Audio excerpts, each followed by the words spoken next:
സമയം കഴിക്കണല്ലേ? ഡേയ് ലേറ്റായി ഇറങ്ങുവാണേ. Soumya sir party കഴിയുമ്പോൾ വീട്ടിൽ പോവാം. സർ വീട്ടിൽ പോകണം സർ, ലേറ്റായി. ഇപ്പം തന്നെ 6 മണിയായില്ലേ. ഈ ഫെമിനിസം പറഞ്ഞു നടക്കുന്ന ആൾക്കാരൊക്കെ 6 മണിക്ക് വീട്ടിൽ കയറുമല്ലേ? ഈ സോഷ്യൽ മീഡിയ സ്റ്റാറ്റസിലൊക്കെ മൈ ലൈഫ് മൈ റൂള്. പക്ഷെ 6 മണിക്ക് വീട്ടിൽ കയറണം. കഷ്ടം. നിങ്ങൾക്കൊന്നും നേരം എടുത്തിട്ടില്ലെന്നേ ഇതിൽ എനിക്ക് പറയാനുള്ളൂ. ഞങ്ങളൊക്കെ നൈറ്റ് ചില്ലണോണ്ട് നിങ്ങളങ്ങ് ചില്ല് ചെയ്യണം.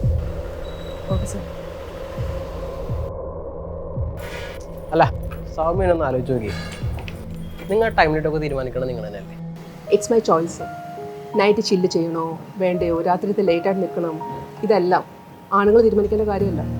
പിന്നെ ഇപ്പം ഞാൻ പോകണം നേരെ വീട്ടിലേക്കല്ല, അവിടെ ചെന്ന് സിസ്റ്ററിനെ വിളിച്ചിട്ട് സിനിമയ്ക്ക് പോവാണ്. Okay bye. ഒരു കാര്യം ചെയ്യും, ഞാൻ വരാം. This is also my choice. ഞങ്ങൾ ഓക്കെ.